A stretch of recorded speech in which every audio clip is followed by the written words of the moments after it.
آپ اس کو تعلیم کے لیے بیرونی ملک بھجوانے کے بجائے یہیں رکھیں اور اس پر بہت زیادہ توجہ دیں۔ ہو سکتا ہے یہ توجہ حاصل کرنے کے لیے یہ سب کرتا ہو۔ اس نے کئی ماہ کے بعد سلار کے ماں باپ کو مشورہ دیا، جس کا نتیجہ یہ ہوا کہ اسے باہر بھجوانے کے بجائے اسلام آباد کے ادارے میں ایڈمیشن دلوایا گیا۔ سکندر عثمان کو یہ اطمینان تھا کہ وہ اسے اپنے پاس رکھیں گے تو شاید وہ دوبارہ ایسی حرکت نہ کرے۔ سلار نے اس فیصلے پر کسی رد عمل کا اظہار نہیں کیا، بلکہ اسی طرح جس طرح اس نے ان کے اس فیصلے پر کسی خوشی کا اظہار نہیں کیا تھا کہ اسے بیرون ملک تعلیم کے لیے بھجوایا جائے گا۔ سائیکالوجسٹ کے ساتھ آخری سیشن کے بعد سکندر عثمان اسے گھر لے آئے اور انہوں نے طیبہ کے ساتھ مل کر اسے ایک لمبی چوڑی میٹنگ کی۔ وہ دونوں اپنے بیڈ روم میں بٹھا کر اسے ان تمام آسائشوں کے بارے میں بتاتے رہے جو وہ پچھلے کئی سالوں میں اسے فراہم کرتے رہے۔ انہوں نے اسے ان توقعات کے بارے میں بھی بتایا جو وہ اس سے رکھتے تھے، اسے ان محبت بھرے جذبات سے بھی آگاہ کیا جو وہ اس کے لیے محسوس کرتے تھے۔ وہ بے تاثر چہرے کے ساتھ چنگم چباتا باپ کی بے چینی اور ماں کے آنسو دیکھتا رہا۔ گفتگو کے آخر میں سکندر عثمان نے تقریباً تنگ آ کر اس سے کہا، تمہیں کس چیز کی کمی ہے؟ کیا ہے جو تمہارے پاس نہیں ہے یا جو تمہیں چاہیے؟ مجھے بتاؤ۔ سالار سوچ میں پڑ گیا۔ Sports car. اگلے ہی لمحے اس نے کہا، ٹھیک ہے، میں تمہیں اسپورٹس کار باہر سے منگوا دیتا ہوں، مگر دوبارہ کوئی ایسی حرکت مت کرنا جو تم نے کی ہے، اوکے؟ سکندر عثمان کو کچھ اطمینان ہوا۔ سالار نے سر ہلا دیا۔ طیبہ نے ٹشو سے اپنے آنسو صاف کرتے ہوئے جیسے سکون کا سانس لیا۔ وہ کمرے سے چلا گیا تو سکندر عثمان نے سگار لگاتے ہوئے ان سے کہا، طیبہ، تم اس پر بہت توجہ دینی پڑے گی۔ اپنی ایکٹیویٹیز کچھ کم کرو اور کوشش کرو کہ اس کے ساتھ روزانہ کچھ وقت گزار سکو۔ طیبہ نے سر ہلایا۔ وسیم نے امامہ کو دور سے ہی لان میں بیٹھے دیکھ لیا۔ وہ کانوں میں ہیڈ فون لگائے واک مین پر کچھ سن رہی تھی۔ وسیم دبے قدموں اس کی پشت کی جانب سے اس کے عقب میں گیا اور اس کے پاس جا کر اس نے یکدم امامہ کے کانوں سے ہیڈ فون کے تار کھینچ لیے۔ امامہ نے برق رفتاری سے واک مین کا اسٹاپ کو بٹن دبایا تھا۔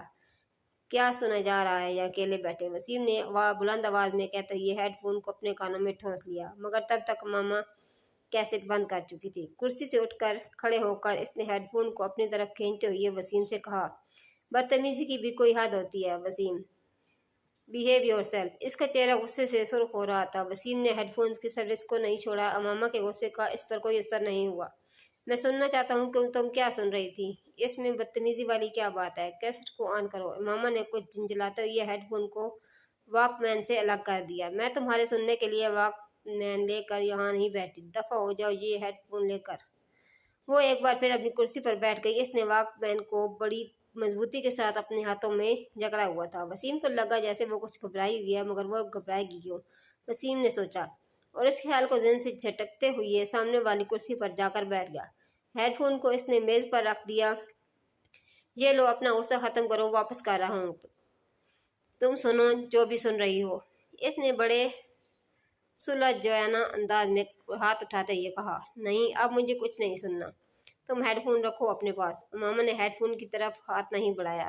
ویسے تم سن کیا رہی تھی؟ کیا سنا جا سکتا ہے؟ امامہ نے اسی کے انداز میں کہا، غزلیں سن رہی ہوگی۔ وسیم نے خیال ظاہر کیا، تمہیں پتہ ہے وسیم، تم میں بہت ساری عادتیں بوڑھی عورتوں والی ہیں، مثلاً بال کھال اتارنا اور دوسری کی جاسوسی کرتے پھرنا اور شرمندہ بھی نہ ہونا۔ اور تمہیں پتہ ہے تم آہستہ آہستہ کتنی خودغرض ہوتی جا رہی ہو۔ وسیم نے ترکی بترکی جواب دیتے ہوئے کہا۔ امامہ نے اس کی بات پر برا نہ مانا۔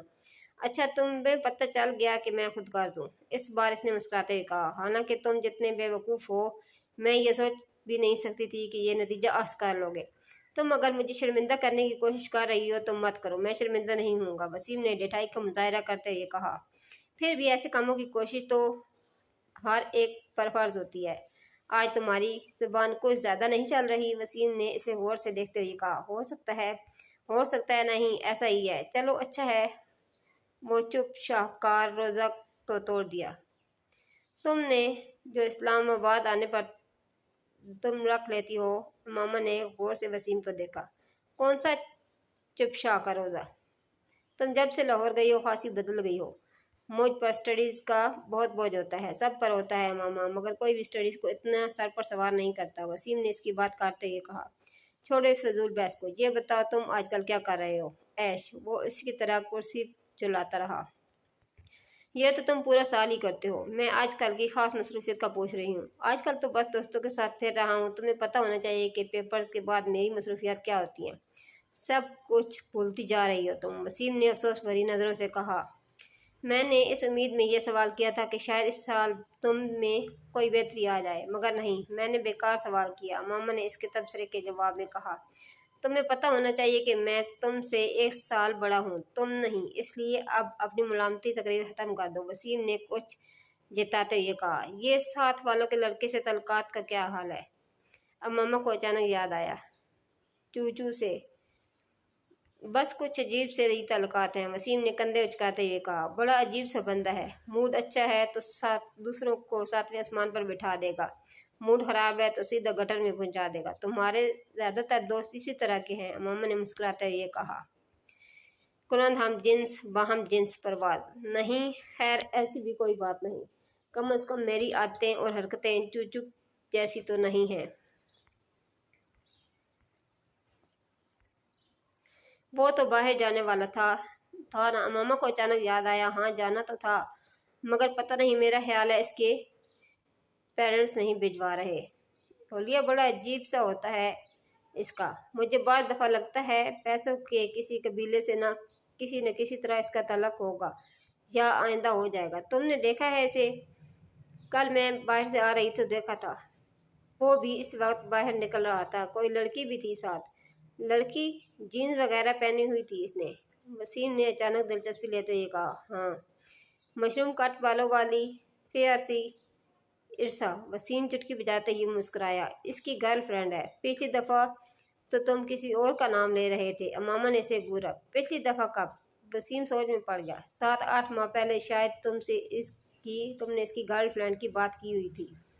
ہاں تب شیبہ تھی، اب پتہ نہیں وہ کہاں ہے۔ اس بار تو گاڑی کے پچھلے شیشے پر اس نے اپنے موبائل کا نمبر بھی پینٹ کروایا ہوا تھا۔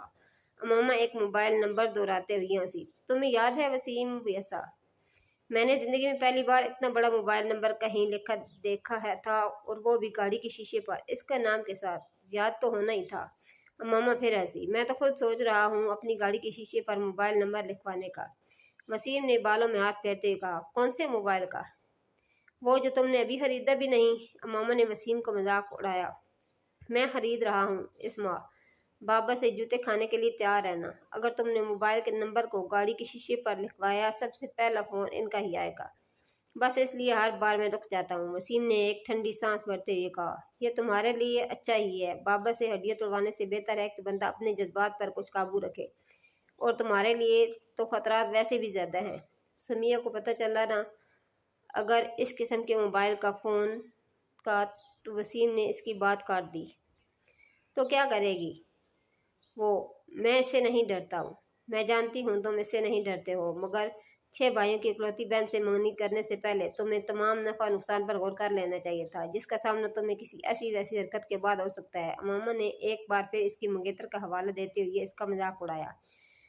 اب کیا کیا جا سکتا ہے، بس میرے مقدر میں تھا سب کچھ، وسیم نے ایک مصنوعی آہ بھرتے ہوئے کہا۔ مجھے کبھی بھی موبائل فون نہیں خریدنا چاہیے، کیونکہ یہ میرے کسی کام کا نہیں آ سکے گا، کم از کم جہاں تک گرل فرینڈ کی تلاش کا سوال ہے۔ وہ ایک بار پھر کرسی چلانے لگا۔ دیر سے ہی صحیح، مگر بات تمہاری سمجھ میں آ ہی گئی، ماما نے ہاتھ بڑھا کر میز سے ہیڈ فون اٹھاتے ہوئے کہا۔ ویسے تم سن کیا رہی تھی؟ وسیم کو اسے ہیڈ فون اٹھاتے ہوئے دیکھ کر پھر یاد آیا۔ ویسے ہی کچھ خاص نہیں، ماما نے اٹھتے ہوئے اسے جیسے ٹالا۔ آپ لاہور جا رہے ہیں تو واپسی پر ماما کے ہاسٹل جائیں، یہ کچھ کپڑے ہیں اس کے، درزی سے لے کر آئی ہوں، آپ اسے دے آئیں، سلمیٰ نے ہاشم سے کہا۔ بھائی میں بڑا مصروف رہوں گا لاہور میں، کہاں آتا جاتا پھروں گا اس کے ہاسٹل؟ ہاشم کو قدرے تحمل ہوا۔ آپ ڈرائیور کو ساتھ لے کر جا رہے ہیں، خود نہیں جا سکتے تو اسے بھیج دیجیے گا، وہ دے آئے گا یہ پیکٹ۔ سیزن ختم ہو رہا ہے، پھر یہ کپڑے اس طرح پڑے رہیں گے، اس کا تو پتہ نہیں اب کب آئے، سلمیٰ نے لمبی چوڑی وضاحت کی۔ اچھا ٹھیک ہے، میں لے جاتا ہوں، فرصت ملی تو خود دے آؤں گا، ورنہ ڈرائیور کے ہاتھ بھجوا دوں گا۔ ہاشم رضامند ہو گیا۔ لاہور میں انہوں نے خاصا مصروف دن گزارا۔ شام 5 بجے کے قریب انہیں کچھ فرصت ملی اور تب انہیں اس پیکٹ کا بھی خیال آیا۔